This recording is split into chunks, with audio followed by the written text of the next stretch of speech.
I'm about to do my very first review, but pretty much have no idea what I'm doing, especially in terms of lighting, framing, and those things there. So I actually reached out to a YouTuber by the name of Slade from the channel Please. And if you look at his videos, you'll see that they're just absolutely beautiful. So he's agreed to come down and help me set up my studio to do some reviews and also other videos as well. Interviews, for example, is something that I would really like to do. So stick around. You're going to watch an expert set up a studio and hopefully learn to do the same thing in your studios. I'm now in the process of building the BeRare TV studio. It's impossible to be... Ready? Because working from home also with a young daughter is just impossible. So beautiful space. They couldn't rent, but when I saw it, I said, "Yep, okay, I'll rent it. 200 euros a month, but under the proviso that I could convert it into my own working studio." So essentially, what you are seeing here now is exactly what my studio looked like. Finishing off the windows, it's snowing outside. So now I'm going to be skimming the walls. So everything's now pretty much sealed. It's already a lot warmer in here, even though the windows haven't been done and even the gaps still ran out of. Again, another late night doing floors, but it's looking pretty fantastic. Still the shit there, but these floors have come up so nicely. Yeah. I'm really quite proud. It took 3 years. 3 years also money-wise, 3 years time-wise to build, and but this is my safe place, my safe space. And with a bed also in the corner, I can come up here and have a little nap, or if I'm in the doghouse, as can happen, you can come up and hide away here too. So, what is it you're looking for, space-wise? My main problem, I've got two big problems. One is my audio for my voiceovers. I've got the mics, I've got the equipment, and my audio, what would be great for you to have a look at is just see my workflow with my audio, tell me what's right and what I'm not doing right, and the lighting. Because you've had such beautiful, that last video of the Tin Hat Man in particular that I watched, it came across, your lighting was just so beautifully done. You weren't using much lighting at all, and also your framing and everything. I would love to just learn from you on how to do that. And so that in this space, if you can show me, okay, if you want to do a close-up shot, this is a good corner to do it, or this is a good angle to shoot that, or, you know, if you're doing reviews, Lars, then probably shoot down here with that light. That sort of consultation would be really good. But what would you do if you were in this space and you had to do a review? How would you frame yourself? I'd say the cool thing about this space is the depth. You've got loads of depth in here. So if you put a camera down that end, you can actually present at a desk with stuff behind you. Like if you're going to do reviews, I would go table here, and then as far back as you can, camera. Okay. Because then you're standing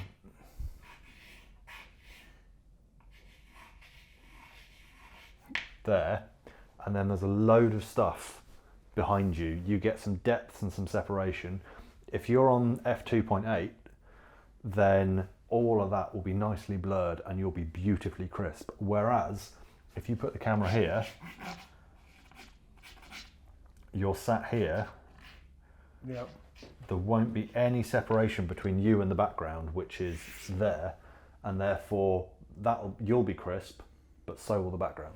So I literally set the camera somewhere up this high. I'd put it up there, and I'd put it on the same eye level as you.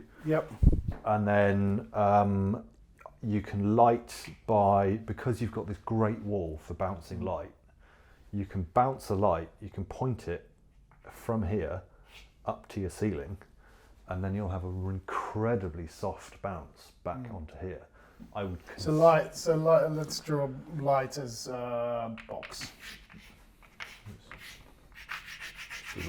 Light with yellow. We do have colours. But yeah, I'd shoot that up to the wall because then it'll all bounce off that wall.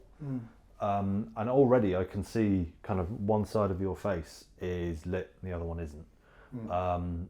It's because this is all white as well. There's still quite a lot bouncing back onto your face. But When you did your shot yeah, of that close one with the tin foil, Yeah. that close up, how close did you have the camera to you?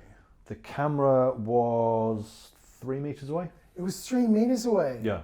See, that's counterintuitive because I thought that you had the camera really close. I used the most amount of space I could, so I had 3 meters to use, and then I had another 3 meters behind me, and that meant that the background was completely out of focus because it was a black sheet. I wanted to pick up no details in it whatsoever, and I wanted the camera to basically with the bigger. Actually, I could have had it there, but the reason I didn't. Have you seen the example of wide-angle lens to zoom lens? No. They do them on people do tricks all the time where they basically have and if you shoot someone here, then your nose is enormous. Ah, yes, everything, of course, and then of course, you go yes, way yes. back, Yeah. and then you look like you look like how you think Yeah. you look because it's all flat and it's all from a distance, and that your brain does all that calculation for you. The camera doesn't. So if you go far enough back and shoot on an 85mm, that's a nice portrait shot and that's a decent kind of way of making your face look good. Whereas if you shoot really, really close up on a 16mm, everything's just like you haven't got ears and you've got an enormous nose. So that's why you want to create some depth and some separation. Absolutely, you can just have your camera there. And on the shot where I'm sitting on my desk, the camera is a meter away from me. Because that's the maximum amount of space I've got in the studio. But because you've got so much depth, if you think of the TV studio, they're all way back and then zooming in because people's faces look nicer when they're kind of a bit flatter. Okay, that's something that I've learned. Yeah. Yeah. So one thing I would consider is painting this wall dark grey. Why? Because this wall here, if you're lighting, if you're So much renovation, so much painting, and I thought that I was finished now. I painted the blackboards. if you're using that wall to bounce light, basically at the moment I can see on your face and on mine. In fact, on my face, I look a lot darker than yours, but there's loads of light coming from here, and it's all bouncing back off because that's white, that's white, that's white, that's white. The reason I painted mine dark grey is because then I get to control how much light there is. Yeah. And I get to control where I'm putting the light, and I don't need to worry about bounce. So when I film that black shot of the tinfoil, I've got an enormous white wall down one side of me, and I have to cover the whole thing in a black sheet. Otherwise, if I light myself from one side, all that light does is just goes poing, comes straight back at me. So that's why I use the big black sheet. That's going to happen. But also, it doesn't have to be this kind of big, dark, moody shot. It doesn't have to look like a dark, dingy basement. It can actually having a bit of open light and having a bit of bounce is fine. But there is something really nice about your big angular wall. And it's great for bouncing light, and you don't need to buy big expensive softboxes if all you're doing. I think I'll fill this wall up with stuff like pictures and things. Yeah. That will absorb more of the light. I won't paint it. I don't think I'll go that extra bit. Yeah. What about doing the stuff off the coffee table? Having the coffee table. Is this a nicer space to just do the review? All I want the reviews to be quite short and punchy. Like this is shit. It's good, and explain why. I don't want these long unboxings and things. Unboxings are painful. I don't understand. I don't need to watch someone open a box. And don't understand there's it. nothing worse than you try to find out what the product's like and they just unbox it and then that's it. They get to the end and go, okay. Yeah, I'll do a review in a couple of weeks when I've used it. Yeah. Like that is clickbait. It's people, they want to put something out as soon as possible to kind of get The on. worst are the ones that do the reviews all based on the specs. Yeah, That you don't Yeah. even have the product, but I they're can doing read the the back of review the with the packet. spec. Yeah. Yeah, it's like going Right. into a shop and asking someone, they're reading the back of the packet. I can read, thanks. So, yeah, if we're going to shoot us sitting down there, first things first, we're going to sort out your eye line. Basically, it's very important that the camera is at the same level as you, because otherwise you're looking down, the perspective will be weird, and you'll basically be looking at the top of people's heads. So we will bring the camera down, and that's about decent. This is going to be a 2-shot, so we'll get both of us in the picture. Lovely. So what I'm doing with this shot, I basically, because it's on an angle, everything is tapering to the side, tapering to the corner. So we're shooting into the corner, which is a nice way to shoot because it means that all of your lines go in a kind of 1-point perspective to a vanishing point. And that means that if you're shooting straight on, like a Wes Anderson straight on shot, then all of your lines have to be parallel, and then all the perspective is coming out at you from the center of the frame, and then you can put yourself in the center of the frame. That's a nice shot and it looks really, really good. But when you're shooting 2 people and you're shooting an interview, that's kind of less comfortable. So we're going to shoot across the interview, so that when I'm talking to you, I'm already looking at the camera, and then when you're talking to me, you're looking at that camera down there. I'm basically trying to draw lines. So there's a line here from the sofa. Yeah. So there's a line from the sofa, and this kind of the bottom corner of that sofa is moving up into that corner of the frame. All you're really doing is drawing lines. It's not the ideal shot at all, but for the sake of having a person on that line there, more interesting lighting because you've got a practical light behind. The person who's sat there is going to be looking into frame. If we can, we'll get around a little bit. We'll get as close as we can get before we get a load of wall. There we go. So now, the person in that side of the sofa is going to be sat on the third of the frame, looking into the frame. All of the lines are drawing you towards that person. So everything is pointing towards the subject of that picture. You've got a nice backlight, so there's going to be a nice light on the back of the person's face. And then for the other shot, we look over here, and this is more of an establishing shot that shows you the environment.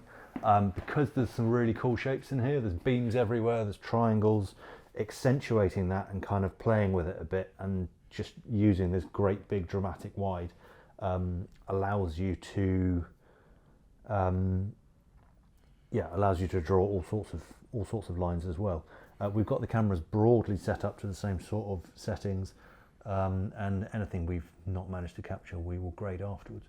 I'll move this box out of the way, although actually I quite like the boxes because the boxes say that this is a work in progress and that we haven't got there yet. If we turn off display, you can just about see the camera over there, which is not perfect for, if we come round a bit, then we can actually show the camera and make it on purpose, because there you go, now you've got, that's a cool setup. I like that. Okay. Yeah? Yep. Cool. And now we can sit down and actually have a chat about what we're going to do today. Yeah, cool. Now, I learned a lot of valuable lessons from Slade on his visit. My main takeaways are actually about lens focal lengths. I had no idea about the difference of focal lengths, and as he said, to try to stay between 55 and 75 millimeters. So now I've got the camera I'm about to do my first review of my Peak Design bags, and I've got the camera as far away as possible, maxed out at 75mm focal length to give me a frontal shot.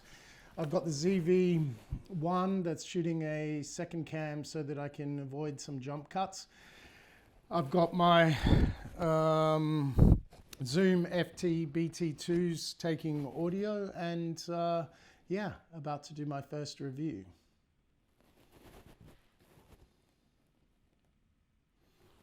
Okay.